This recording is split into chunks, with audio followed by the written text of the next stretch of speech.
In the endless white expanse of northern Siberia, where even the wind seems too afraid to whisper, a team of scientists set out to uncover what lay buried beneath the permafrost. Their instruments trembled with the cold, and their breaths turned to ice before falling to the ground. The project was ambitious, drilling deeper than any human had dared before, chasing whispers of geothermal energy and the secrets of the planet's fiery heart. But as the borehole descended beyond 12 kilometers, strange anomalies began to echo through the sensors, fluctuations that defied all scientific reasoning.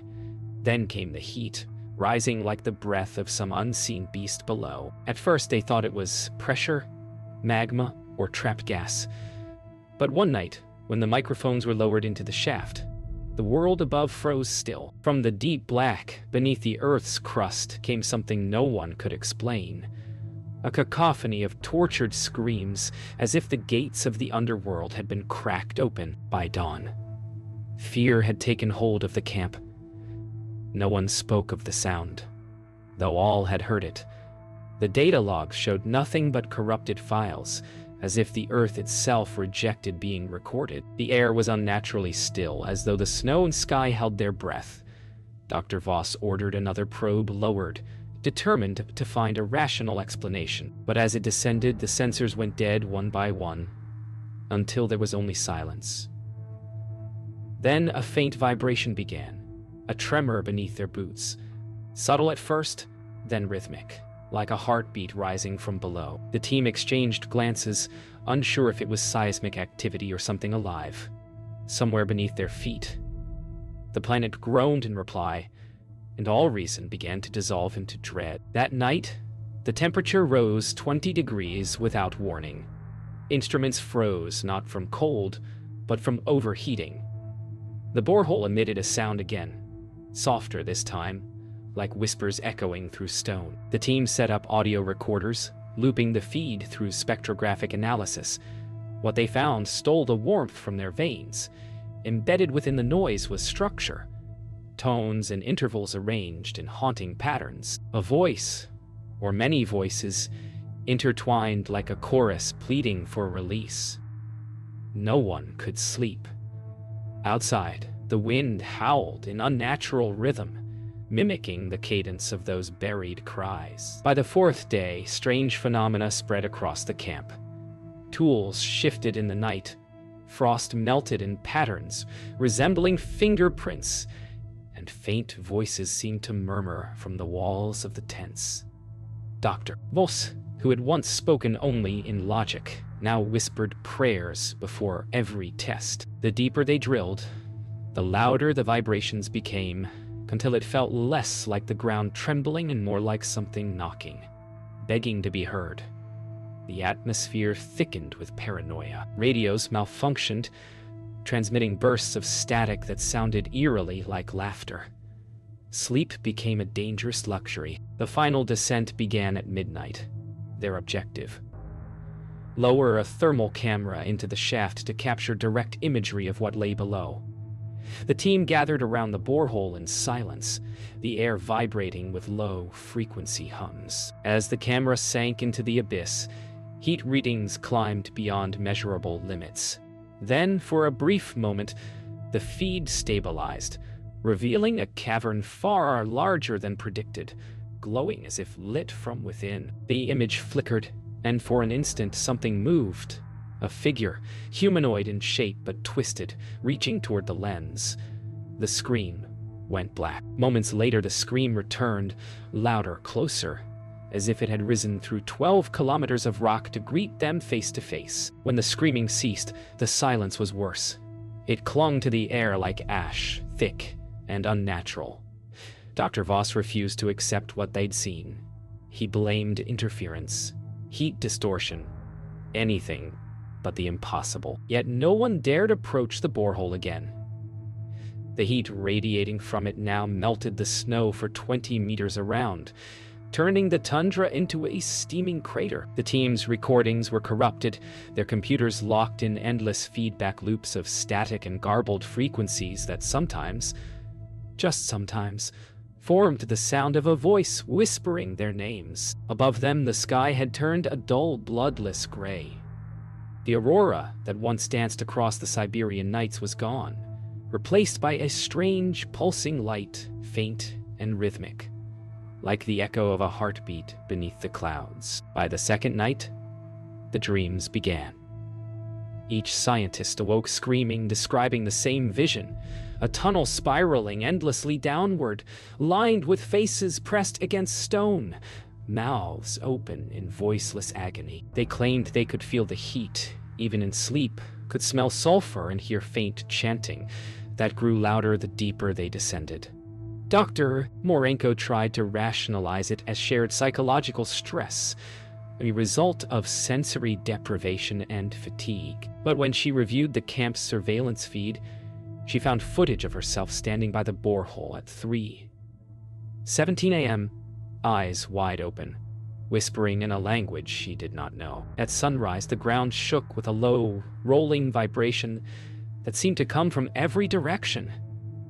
Instruments burst from their mounts, glass cracking under invisible pressure. Birds, long absent from this desolate expanse, suddenly filled the air. Flocks wheeling chaotically, screaming. Doctor! Alien attempted to contact their satellite uplink, but every transmission was met with interference. Faint voices overlapping, some weeping, others laughing. The frequency was traced not to space, but directly back to the borehole itself. Something beneath the earth had learned to speak. When the tremors subsided, Dr. Voss gathered the team. His voice trembled, his logic finally cracking beneath the weight of what they had unleashed. He proposed sealing the borehole with concrete, abandoning the site, and reporting a structural collapse. But before they could act, a strange pressure filled the air. A deep hum that rattled their teeth and made their hearts skip in sync. The air shimmered, and from the center of the borehole rose a plume of light, translucent and fluid, like molten glass. Inside it moved something that defied comprehension, an outline of a human form, but vast, inverted, as if its body existed in another dimension entirely. Every compass spun wildly. Every camera died, and in the silence that followed, it whispered Dr. Voss's name. By evening, the light was gone, leaving behind only the faint hiss of steam. But the damage was irreversible. The camp's instruments recorded seismic activity, spreading outward in concentric rings for hundreds of kilometers, like ripples across the surface of a pond. Local stations as far as Norilsk reported subterranean noises, low, mournful wails that lasted for hours. Dr. Morenko sat alone, listening to the recordings through her headphones, her expression hollow. When Dr. Ilian approached, she didn't look up. "It's not just sound," she whispered. "It's communication. It's calling for us." Then she smiled faintly, a smile that did not reach her eyes. Morning never truly arrived. The sky hung in perpetual twilight, a dull orange haze filtering through the clouds as if the sun had forgotten how to rise. The team was unraveling, sleep-deprived, paranoid, and terrified to speak the truth aloud. The borehole emitted faint pulses now, not of sound but vibration, traveling through the air and into their bones. Dr. Voss had stopped eating. Dr. Ilian's hands wouldn't stop shaking. Dr. Morenko began writing pages of indecipherable symbols, claiming they were dictated by the voices beneath. The camp's radio receivers, left running on open frequencies, picked up faint transmissions of human speech in every language imaginable, all repeating the same word. Below, something was calling them deeper, and the line between science and damnation began to blur beyond repair. At midday, the ground beneath the camp split open with a deafening crack. One of the outer tents collapsed into the fissure, swallowed whole. The temperature rose 30 degrees in under a minute, the snow evaporating to mist. "Dr. Ilian shouted orders no one heard, his voice lost beneath the roar echoing from below. When the sound subsided, a faint hum remained, synchronized with their heartbeats. Instruments still working displayed seismic waves in patterns no algorithm could explain. Too precise, too deliberate. The Earth was no longer merely reacting. It was speaking. As the tremors quieted, they found something protruding from the fissure, a fragment of metal, curved, engraved with markings older than language itself. It was warm to the touch, vibrating softly like the heartbeat of a living thing. Dr. Voss insisted it was a geological anomaly, yet his hands trembled when he held it. That night, he placed the artifact inside the control tent for analysis. The computers came alive before being turned on. Screens flickered with symbols matching those Morenko had written, pulsing to an invisible rhythm. When the power cut out, the glow remained, faint and golden, radiating from the artifact itself. The artifact changed everything. By dawn, every compass pointed toward the borehole, and the magnetic field around the site spiked to levels beyond measurable limits. Morenko believed it was a key, a map to whatever lay below. She argued that it was communicating through resonance, transmitting information directly into their minds. Dr. Alien wanted to destroy it, but when he raised a hammer, his body convulsed violently, as if gripped by invisible hands. Blood dripped from his nose, yet he remained standing, eyes blank, whispering in the same ancient cadence that haunted their dreams. They realized then that the artifact did not belong to the Earth. They knew. Hours later, a strange calm descended upon the camp. The artifact's glow dimmed and the air felt heavy, charged with the weight of something ancient, awakening below. Morenko sat motionless outside the tent, her breath shallow, her journal open on her lap. The pages were filled with the same symbols, now forming spirals that seemed to move even when still. Dr. Voss, finally broken by what logic could no longer explain, made a fateful decision. He ordered one final descent into the borehole, not for science, but for understanding.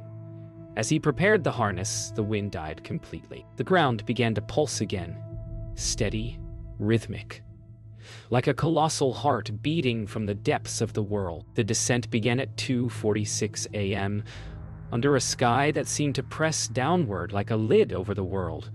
The camp's lights flickered as Dr. Voss was lowered into the borehole, his voice echoing faintly through the radio, steady at first, then faltering as the darkness swallowed him whole. The thermal sensors tracked his progress past 10,000 meters before the signal began to distort. The air temperature around the shaft climbed sharply, frost turning to steam. From above, Dr. Morenko monitored every meter, her knuckles white against the control lever. "I can feel it," Voss whispered over the comms. "It's not heat, it's movement." Then came silence, followed by a single ragged breath and a faint, distant chorus that no one could identify. At 11,200 meters, the line stopped moving. The winch jammed as though something immense had gripped it from below. Dr. Morenko shouted into the receiver, her voice cracking with static. Voss's breathing was audible, shallow, and uneven. Then, through the interference, came his voice, soft, awed, and utterly broken. "There are walls down here," he said. "They're carved. Faces, thousands of them." The radio emitted a shriek of feedback, followed by a deep, resonant sound, like a sigh exhaled from the earth itself.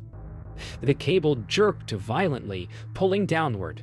Sparks flew from the winch. The steel screamed, and then the line went slack. For 2 full minutes, there was only silence. Then the ground began to vibrate, subtly at first, then with the force of a living pulse. The borehole erupted in a geyser of steam so hot it seared the air, sending equipment tumbling like toys. Dr. Morenko fell backward, shielding her face as debris rained from above. Through the haze, the rope began retracting on its own, winding upward without power, the motor spinning freely. When the harness emerged, it was empty. The straps hung open, singed and dripping with dark residue. But Voss's helmet remained attached, its visor reflecting something faint, like light moving deep within the glass. Dr. Morenko sealed the camp that night, ordering all systems shut down. The surviving team refused to stay, fleeing north toward the nearest outpost, alone. She listened to the remaining recordings, each one warped, fragmented. Yet beneath the distortion, Voss's voice persisted. He was whispering, repeating words that were not his own, a language both melodic and mournful. Every syllable made her chest tighten, as if echoing inside her ribs. Then came the faintest trace of her name, spoken in his voice, but lower, drawn out. As though something beneath the earth was still speaking through him. She realized then, the drilling hadn't uncovered the unknown. It had opened a channel. Before dawn, the last transmission was sent. A desperate, fragmented report from Morenko. Her voice trembled, breaking between static bursts. She spoke of sounds in the snow, of shapes moving in the steam, of whispers that mimicked her own speech. Then, the signal fractured. A final image was received by a nearby research station. The camp engulfed in dense fog, a figure standing at the borehole's edge, unmoving. The heat signature registered human for only a second before vanishing completely. When a rescue team arrived days later, they found the camp empty. The borehole was sealed, not by human hands, but by solidified stone, smooth and warm to the touch, as though the earth itself had decided to close its wound. 3 weeks later, a government recovery team arrived at the Siberian site, guided by satellite anomalies and seismic irregularities that refused to fade. They found no trace of the original scientists. No footprints, no blood, no tools, only the ghostly outline of their camp imprinted in the snow. The borehole, once molten, was now sealed under a crust of obsidian glass. Its surface reflected the sky perfectly, as if mocking the heavens above. Lead investigator Major Anton Kirov recorded his first impressions in a log that would later be sealed by the state. "The ground hums," he wrote. "It's not wind, not machinery. It feels aware." The rest of his team dismissed it as psychological fatigue, but by nightfall, none of them could sleep. The earth beneath them trembled in rhythm, pulsing like something vast and alive. The next morning, the obsidian surface began to crack. Thin fissures branched outward like veins beneath ice, glowing faintly red before fading again. The sound it made wasn't like breaking stone. It was softer, almost like breathing. Instruments picked up ultrasonic frequencies emanating from below, repeating in irregular bursts. When analyzed, the waveform matched a human voice pattern. Major Kirov ordered all personnel to retreat 50 meters, but Private Leonov disobeyed. He approached the glass and knelt, placing his gloved palm against it. "It's warm," he said.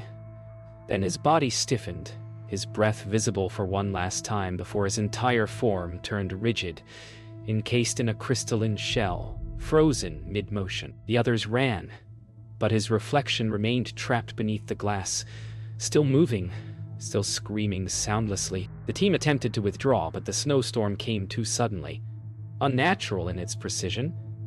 Circling the crater like a living wall, communications failed, and the temperature dropped by 40 degrees in under an hour. They huddled in the command vehicle, listening to the radio's static hiss. Between the bursts of interference, a faint voice emerged, speaking Russian in a tone eerily calm. "You drilled too far," it said. "You opened the skin of the world." The soldiers stared at one another in disbelief. Major Kirov leaned forward, trembling as the voice shifted into a whisper that sounded unmistakably like his own. "Now it remembers you." By dawn, the storm cleared, but not the silence. The crater was gone.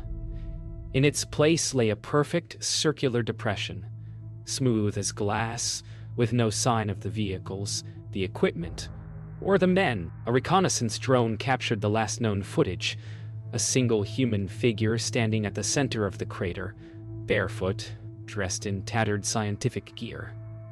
It was Dr. Lydia Morinko. Her skin glowed faintly as though lit from within, and her eyes were entirely black.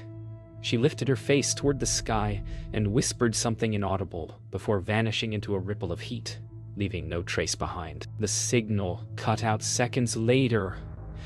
Months later, the site was classified and erased from all maps.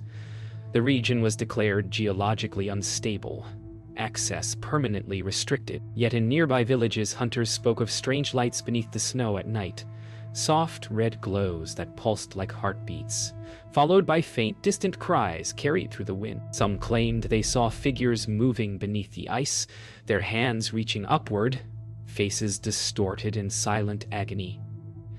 A few whispered that the earth itself had grown restless, aware of what humanity had touched. The borehole was never reopened, but deep beneath the frozen tundra, something vast still stirs, listening, waiting for the next voice that dares to call it awake. Years passed, and the world forgot Siberia's wound. Official records spoke of an abandoned energy experiment, nothing more. Yet beneath the quiet earth, strange magnetic pulses continued to ripple outward, detected by satellites, dismissed by analysts. In 2032, a private geophysical firm was contracted to investigate. Their equipment failed within hours of arrival, but the data recovered before the blackout revealed something impossible: seismic activity, structured in patterns too precise for natural origin. The report compared it to a code, an organized rhythm that seemed to respond to human presence. What they didn't know was that the Earth wasn't merely echoing. It was mimicking, remembering, and preparing to speak again. On their second night, the team pitched camp near the crater's edge. The cold was absolute, yet the ground beneath their tents radiated warmth. Dr. Mirov recorded faint, subsonic murmurs, steady, rhythmic, almost like breathing. When she replayed the recording, she heard something beneath the frequency threshold, a voice repeating coordinates. Those numbers led to the center of the crater, where the instruments began to spin wildly, compasses reversing polarity. Dr. Calder laughed nervously, calling it a magnetic anomaly, but as his voice echoed, it came back a second later, repeating perfectly. His words, his tone, only pitched lower, as if the earth itself had spoken his name back to him. At 3:11 a.m., the ground opened again, not in violence, but in invitation. A narrow fissure appeared where the sealed surface had once been, glowing with soft red light. Dr. Mirov, against her team's pleas, descended a few meters to photograph the interior.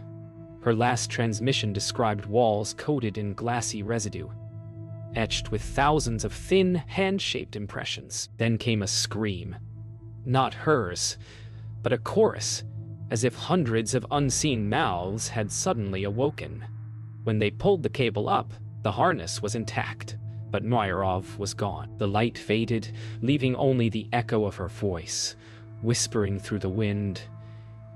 It remembers. Panic overtook reason.